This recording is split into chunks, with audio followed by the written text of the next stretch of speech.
Machete. Tenemos un personaje político muy peculiar, Gonzalo Alegría, quien nos recibe en esta casa museo. Gonzalo, la verdad, muy feliz. Muchas gracias. Bueno, bienvenido, Luis. Ya saben que Luis Rosales fue un gran poeta español, de los románticos, así que yo encantado de recibirlo, y más a H. Machete y al canal que representa a todos los que viven en la red un periodismo auténtico, porque este periodismo de Perú, de grandes medios, 78% de la prensa escrita está en manos de un solo grupo, el Grupo del Comercio, 59% de la cuota de pantalla está en un solo grupo, el Grupo del Comercio. Por lo tanto, la pluralidad está en la prensa virtual, en todos ustedes. Gracias por tus sinceras palabras. Gonzalo, cuéntanos, ¿a qué te dedicas ahora? ¿Qué estás haciendo? Bueno, yo actualmente sigo trabajando en la gestión pública. Miren, quiero que entiendan una cosa, no hay trabajo indigno, no hay trabajo pequeño. Es la persona la que hace que un trabajo sea maravilloso. Mi madre decía, aunque sea zapatero, pero hijo, sé el mejor zapatero. Entonces, cuando tú coges un trabajo y lo haces con ilusión, tiene que salir bien. Entonces yo estoy actualmente de gerente de cooperación nacional e internacional en Chosica.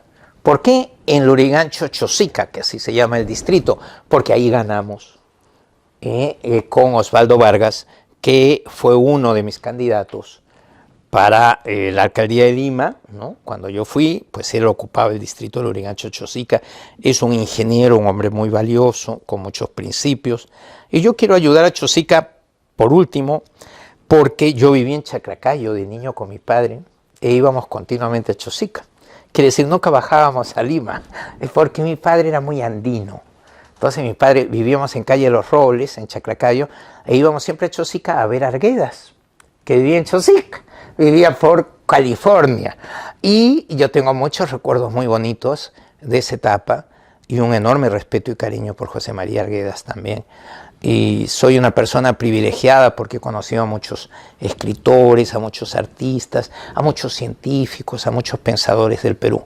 Por eso cuando me critican de que yo he estado 32 años en Europa, es que mi madre era europea, era española e italiana, nacida en Cuba. Y claro, cuando me quedé huérfano, pues me llevaron de 18 años a vivir a Europa y ahí hice todos mis estudios, mis carreras, pero volví al Perú, porque la idea era ser patria, ¿no? La idea era cooperar con el Perú también y no esperar a ser un anciano decrépito para volver al Perú jubilado. Entonces aquí estoy y la única pena que tengo es que por motivos fortuitos no he podido ayudar al Perú todo lo que yo quisiera. Ya tocaremos en breve ese tema. ¿Qué opina que, bueno, está trabajando en Chosica, qué opina que no había un alcalde que haya podido contrarrestar los desastres naturales en Chosica, en Chaclacayo, en toda esa zona? Bueno, nosotros, Chosica, sí lo hemos contrarrestado. Desde el día 2 de enero que entramos, pusimos geomembranas en todas las quebradas, de forma que el único desastre natural que hemos sufrido fue que una casa de 3 pisos que estaba muy pegada al río se cayó. Y entonces la prensa dijo, bueno, eso es culpa del alcalde, debería haber hecho algo. No es verdad. Quiere decir, los ríos forman parte del ANA, ¿ya? Que es la Autoridad Nacional del Agua, y nosotros no podemos actuar en ese sentido porque se consideraría pues que estás en connivencia, cohecho, malversación, etc. Entonces esa casa que llevaba 20 años ahí, pues se ha caído cuando el río ha crecido porque estaba en un lugar prohibido. Debes tener un margen de 25 metros a cada lado de la orilla del río sin construir. Número 2, todo el huaico y todo el desastre ocurrió en Chaclacayo, ¿no? Y eso sí ha sido una pena, hemos intentado ayudar lo más posible, pero afortunadamente en Chosica lo que cayó por las quebradas fue agua, porque el ingeniero hizo peines, quiere decir muros, que dejan pasar el agua pero no las piedras, y también hizo la geomembrana, ¿no? Entonces sí estamos bastante orgullosos. Y por último hicimos un trabajo enero y febrero de previsión descolmatando el río Rímac a la altura de Carapongo. Y gracias a Dios el río no se salió. Entonces los desastres naturales en el caso de Chosica han sido leves. Ojo, se vio una gordísima anunciada no solo por el Senami de Perú, anunciada por la Agencia de Meteorología de Estados Unidos, etc. Entre septiembre y octubre empiezan las lluvias, pero en noviembre y diciembre pueden ser torrenciales en todo el Perú. Entonces, por eso, el que diga, ya nos libramos, claro, no tiene ni idea, porque lo que vino, lo anterior, fue un huracán, ¿no?, que estaba ubicado entre Ecuador y el norte del Perú, pero lo que viene ahora es el fenómeno del Niño anunciado de una forma muy grave. Ojalá se equivoquen y ojalá Dios, que es peruano, nos permita no tener un niño muy fuerte, ¿no? Gonzalo, ¿estás en estos momentos donde quieres estar? ¿En el tema político? ¿Estoy de qué, perdón? ¿Estás hoy por hoy en un lugar donde quieres estar? No, para nada. Miren, escuchen bien. Todos esos políticos que dicen yo me encuentro muy bien, soy muy feliz y todo eso, son unos mentirosos. ¿Por qué? Porque son políticos. Yo no soy político. Yo pienso que tu función está o debe ser valorada por los ciudadanos por lo que haces. Claro, si a mayor tu cargo y mayor tu responsabilidad, más proyectos que puedes hacer, más cosas que puedes hacer por la gente. Yo en la actualidad estoy muy entregado a que funcione Chosica, lo que me alegra, y por otro lado a mi actividad académica en San Marcos. Yo soy el responsable de estudios generales para las facultades de contabilidad, administración y economía, y además soy catedrático de economía e imparto justamente, mira qué paradojas, microeconomía intermedia, que ese ya es muy matemática, y ética para economistas, y a mí me han atacado de poco ético, inmoral y mil cosas más, pero obviamente es falso, ¿no? ¿Crees que la prensa, que hace un momento estás nombrando, que te atacó, fue injusto contigo? Bueno, no es justa o injusta, sino que realmente es corrupta. Que es decir, la prensa peruana es muy mermelera. Mira, para empezar, es un país que no tiene legislación respecto a quién puede o quién no puede opinar en prensa. En la mayoría de países civilizados eso está muy reglamentado. Por ejemplo, vamos a la Unión Europea. En España hay una legislación muy estricta respecto a lo que puedes decir de los candidatos una vez que empieza la campaña. Acá no, acá tú puedes decir lo que se te ocurra. Es más, hasta si es mentira, como fue mi caso, que me sembraron un documento, no importa. Oiga, eso de que no importa, no, porque la prensa, como es un cuarto poder, puede influir en el resultado de las elecciones. Entonces, si la prensa dice todo el tiempo, voten por Keiko, y todo el tiempo no voten por Castillo, la lógica en la ensalada debería ser que voten por Keiko. Lo que pasa es que ya en el Perú, como están muy cansados del tema de una prensa mermelera, pues ya la gente desconfía. Y eso es malo. Yo intenté hablar con Paco Miro Quesada Rada, que se supone es amigo de la familia, pero claro, nos distanciamos porque yo no me gusta el monopolio mediático. Y siempre se lo he dicho, así de francamente, y eso es un grave error que yo tengo. Yo no puedo ser un buen político porque soy demasiado transparente. Y entonces Paco, pues no entiendo muy bien por qué, pero sus medios pues terminaron atacándome salvajemente con un documento que era falso, ¿no? Pero lo que sí es verdad es que todo eso tiene que cambiar por el bien del Perú, porque la gente tiene que recuperar la confianza en la prensa. Te doy un ejemplo. Existe una enorme cantidad de periodistas prestigiosos en el Perú que no tienen ni siquiera título de periodista, no tienen ningún nivel cultural. Quiere decir, tú me dices una gran periodista que trabaja en Frecuencia Latina y que lleva décadas ahí, que es rubia, pues no tiene título.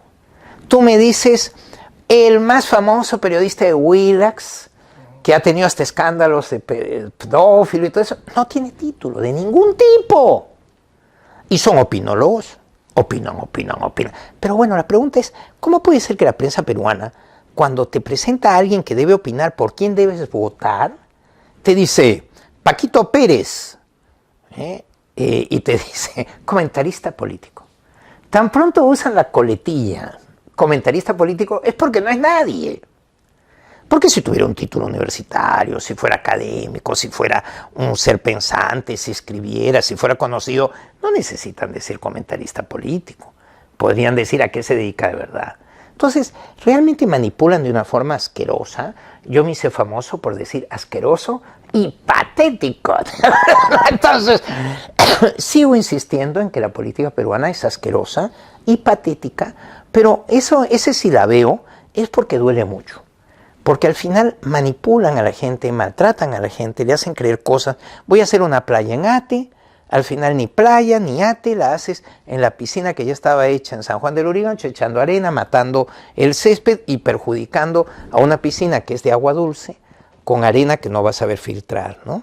Entonces todo eso tiene que acabar la improvisación. Yo convoco a los jóvenes peruanos están bien formados, son mucho más inteligentes y más capaces que los viejos. Y los viejos han demostrado ser muy corruptos y muy mala gente. Entonces lo que deberíamos hacer para renovar las instituciones, la política, las empresas en el Perú, es darle una oportunidad a los jóvenes. ¿Le da nostalgia ver a Daniel Urresti preso? Mira, yo te voy a ser bien franco. Primero, nunca hablé con él. Segundo, tuvimos un incidente, lo más gracioso, que fue en el primer debate, dice Urresti, yo quiero que el señor Alegría le pregunte a Porky si es ético o no es ético él. Y yo, si ves las cámaras, yo me quedo pálido. Porque yo digo, bueno, esto es totalmente improcedente. Quiere decir, ¿cómo yo voy a usar el tiempo de Urresti en preguntarle algo a Porky? Entonces yo le hice así a los moderadores. Que por cierto, uno era un gran periodista que trabaja en Frecuencia Latina.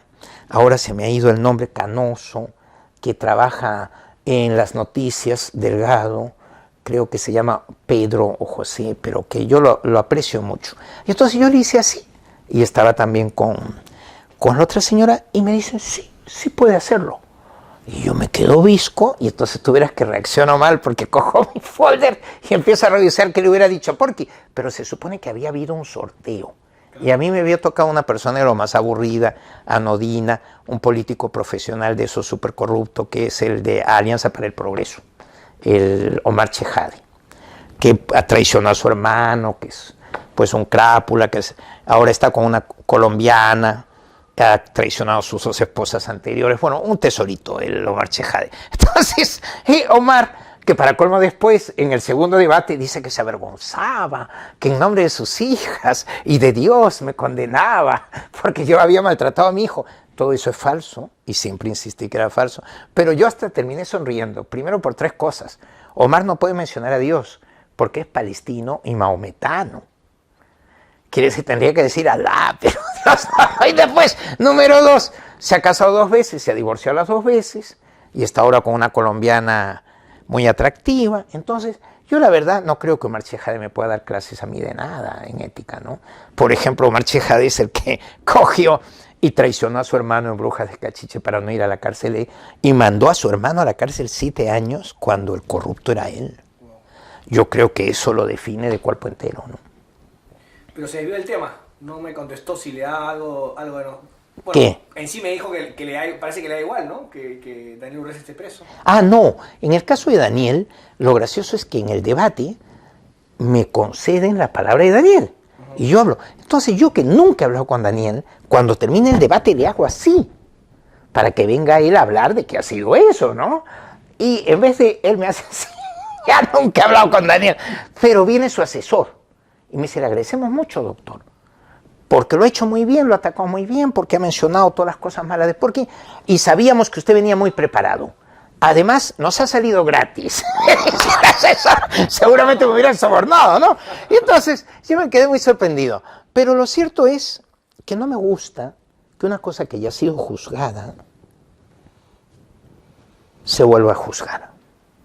Lamentablemente la justicia en el mundo entero no es así. Lo que ya ha sido juzgado no lo puedes reabrir y volver a juzgar. Lamentablemente no. Y hay unos derechos humanos que incluyen los derechos procesales de las personas. Entonces imagínate que yo te enjuicio a ti y te digo que has hecho lavado de activos. Y te pido 25 años de condena. Te tiras 8, 10, 12, 15 años de juicio porque tú sabes cómo es Perú. Lo que se resuelve en el extranjero en 3 años, aquí te das 15.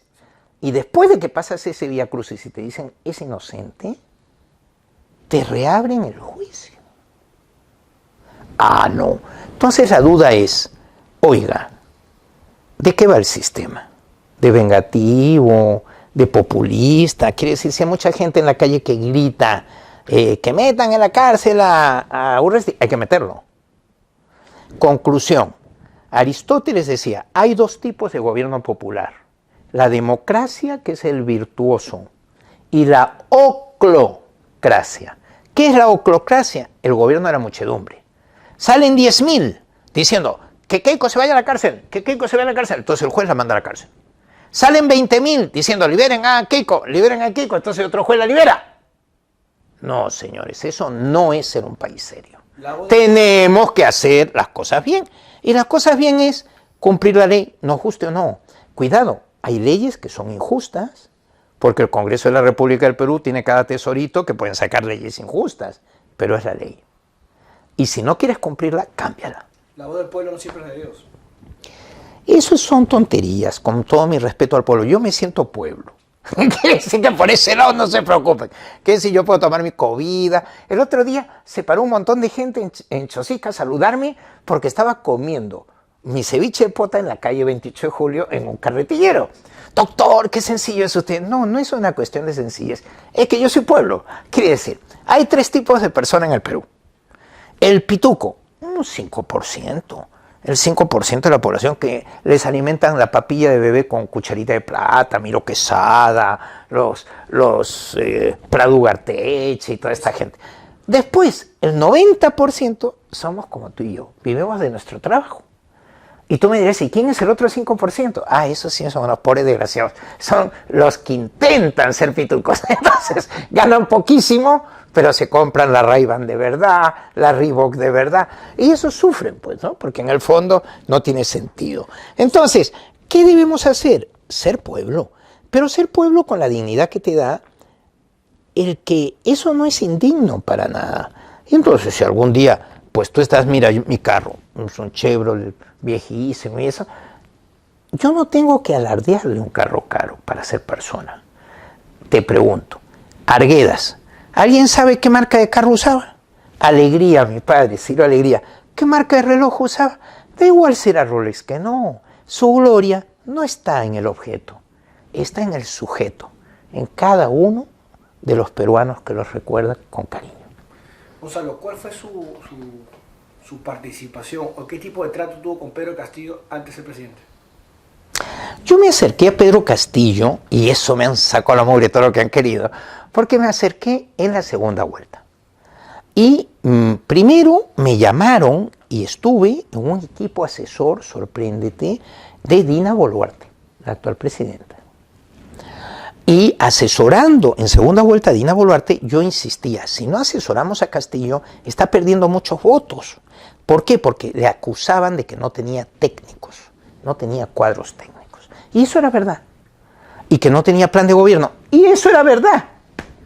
Quiere decir, señores, yo no soy mentiroso, yo te digo la verdad. No había nada. Entonces yo estaba horrorizado, porque yo decía, señores, tenemos no solo que asesorar a Dina, tenemos sobre todo que asesorar a Pedro y crear un plan de gobierno y algo sólido, ¿no? Pero ahí había el problema de Perú Libre, sobre todo de Vladimir Cerrón, que era una persona patológica, y entonces pues fue muy complicado. Inicialmente yo me acerqué con mucha ilusión de ayudarle con la economía, etc. Pueden ver el debate al que tuve que asistir en el Colegio de Economistas de Lima. Está colgado en la página web del Colegio de Economistas de Lima. Porque ¿qué pasó? Que Pedro Franque no estaba colegiado en el Colegio de Economistas de Lima, y Pedro Franque y su equipo me dijeron que se presente Alegría, porque él no solo está colegiado, sino que es doctor.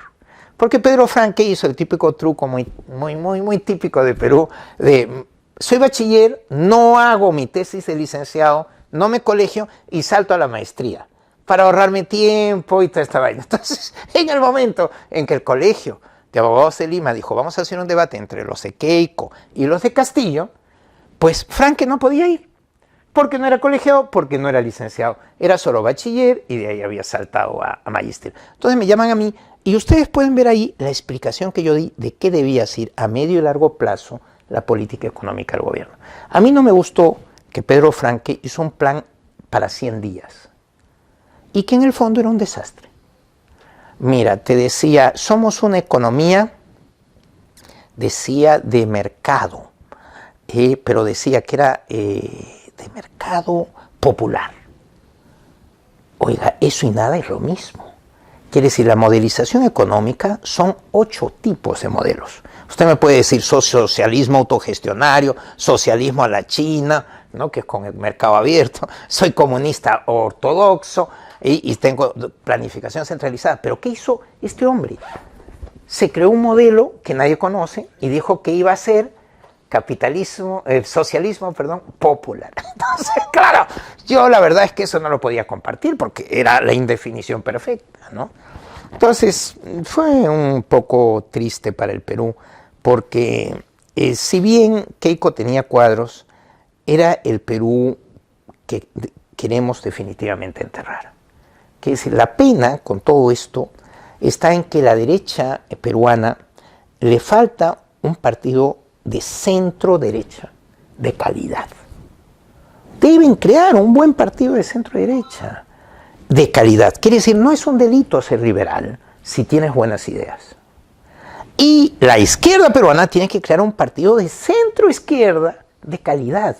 En su día lo intentaron con el APRA, pero el APRA nos salió un poquito rana a estas alturas. No creo que nadie defienda que es un príncipe, ¿no? Por mucho que veces a la rana se quedó rana. Entonces el APRA se desvió de sus ideales originarios, por eso mi padre renunció al APRA cuando mi padre fue miembro fundador del APRA, ¿no?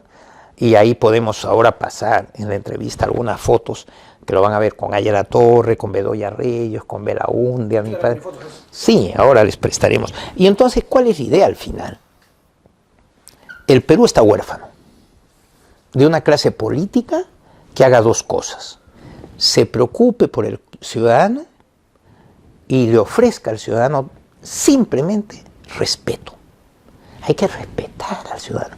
Y 2, más importante que el respeto aún, cariño. Cariño por la gente. El Perú necesita una clase política que no le traicione. Que no le traicione, que no trabaje para él mismo, que trabaje para el país. Gonzalo, ¿usted siente que traicionó al Perú apoyando a Pedro? Para nada.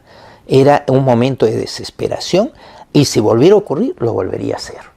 El que es culpable de haber hundido este esfuerzo, de que podría haber sido un gobierno centro progresista de origen popular, es el Partido Perú Libre y especialmente Vladimir Cerrón, con su egocentrismo, con su caciquismo, con su idea de que él es pues el última Coca-Cola del desierto y la última chupa del mango. Entonces el expresidente, lo que usted me dice, el expresidente se llevó a, mejor dicho, fue un títere de Vladimir. Y no solo eso, tú sabes cómo decimos los padres, siempre para defender al hijo, dicen, lo que pasa es que estuvo en malas compañías, ¿no? ¿Qué pasó?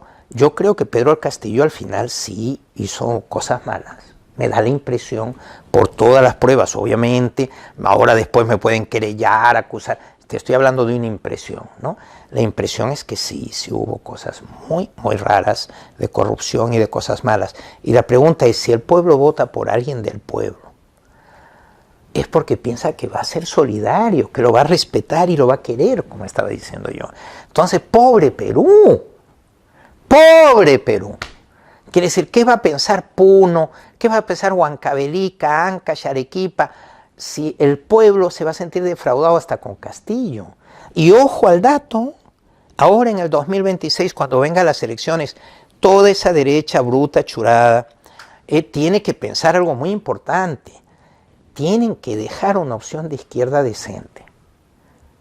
No sé cómo lo harán, pero tiene que haber una opción de izquierda decente, aparte de lo que pueda ser pues, la propuesta de Antauro y otras izquierdas radicales. ¿Por qué? Porque si no el pueblo va a estar huérfano. Así como yo les digo, organícense por favor partidos de derecha y creen una opción centro-derecha decente. Ahora, tú como hace un momento me dijiste que asesoraste a Dina también. ¿Qué te parece la actual presidenta? ¿Cómo está llevando la agenda del país? Mira, yo estuve en un pequeño grupo asesor de Dina, como estuve en un pequeño grupo asesor de Forsyth, que por cierto él dijo en el debate, no, nunca me asesoró, eso lo hizo Jorge Chávez. No es verdad, yo estuve en el grupo. Y entonces ustedes dirán, que cambia casaca, el señor Alegría, es un chaquetero, todo el que sale lo asesora. No, yo tengo un deber con el Perú, y es ayudar. Y a mí me viene alguien y me dice, yo quiero gobernar y quiero que ayudes, y me trago mi orgullo y ayudo. Entonces, mucho cuidadito con esas historias. No he cobrado un sol, ni a Dina, ni a Forza y ni a nadie. Y cada vez, PPK, cuando me pidió que le ayudara con el agua, ahí está Pedro Pablo, que le pueden preguntar, que me estima muchísimo, y nunca he cobrado. Entonces, es muy fácil criticarme a mí, pero yo te digo, ponte en mi lugar, todo lo que he chambeado para nada, porque para colmo hasta después, como si me meto en política, se avergüenzan de que yo les ayude. Lo que es una idiotez, eso es papanatismo, porque al final lo que hay que construir es proyectos sólidos. Cuando tengamos que hacer algo importante, los peruanos va a dar igual si eres de derecha o de izquierda mientras lo hagas bien. ¿Y tiene contacto con Dina? En la actualidad ninguno, en lo más mínimo. Mira, yo la pena que tuve es que tengo fotos ahí con Dina, con Pedro, ¿no? Entonces la gente dice, oh, ya, pues él era. No, porque lamentablemente a mí me ofreció Pedro al comienzo ser premier, me vetó Vladimir Cerrón, después me vetó como cambiaban tanto de gabinete, en uno de esos gabinetes me dijeron que iba a ser ministro de Cultura, también me vetaron.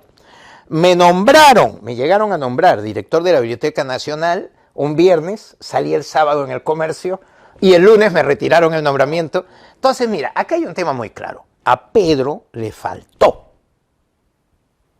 Pedro debería haber dicho, me voy a reunir con gente valiosa para gobernar el país. Y le faltó un par de conciencias bien puestas.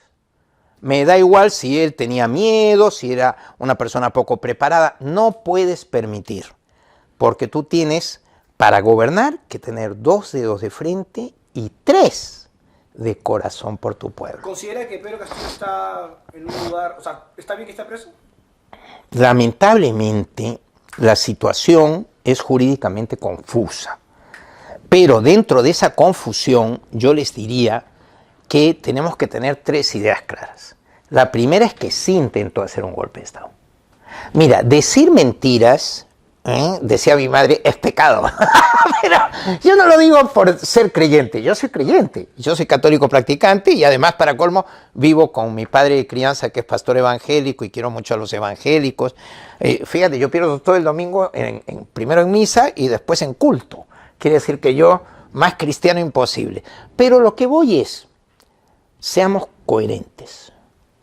¿Este señor leyó un papel en donde decía que daba golpe de Estado? Sí. Ah, no, pero lo leyó, pero no tenía armas, pero no le salió. Mire, eso es otro cantar. Es como cuando me dicen, este señor cobraba 20,000 a 30,000 dólares por nombrar coroneles y generales. Hay pruebas de que sí. Entonces, mucho cuidado. Yo le pido al pueblo peruano seriedad. Más allá del sentimentalismo, si alguien te falla, es mejor reconocer que ha estado mal. Entonces, Pedro Castillo sí tiene que responder a muchas cosas. Y otra cosa muy distinta es que el actual gobierno ha cometido un gravísimo error desde el comienzo, que fue esta masacre, que ahora todo el mundo reconoce que ha sido una masacre. No era necesario matar gente para hacerte fuerte en el poder. Eso sonaba pues a Ayacucho años 90. Ha sido un grave error que tarde o temprano tendrá que pagar este gobierno. ¿Qué se le pasó por la cabeza el día del golpe de Estado? Bueno, yo la verdad, te soy franco, no me lo creía. Fíjate que después lo vi en YouTube. Porque digo, no me lo puedo creer, no lo está haciendo, algo ha fallado, no. Y decía, pero sí lo ha dicho, que cierra todo. Y después yo hice seguimiento, dejé todas mis actividades. Yo soy un hombre muy cuadriculado. Me levanto a las 4 de la mañana, tengo una vida muy cuadriculada, pero de hace décadas. Y me descomputó. Con decirte que me dediqué a ver la televisión. Que está escapando por la puerta falsa con Aníbal Torres. Todo el tiempo viendo la televisión. Porque yo decía, esto es un delirio. Qué mal asesorado este hombre.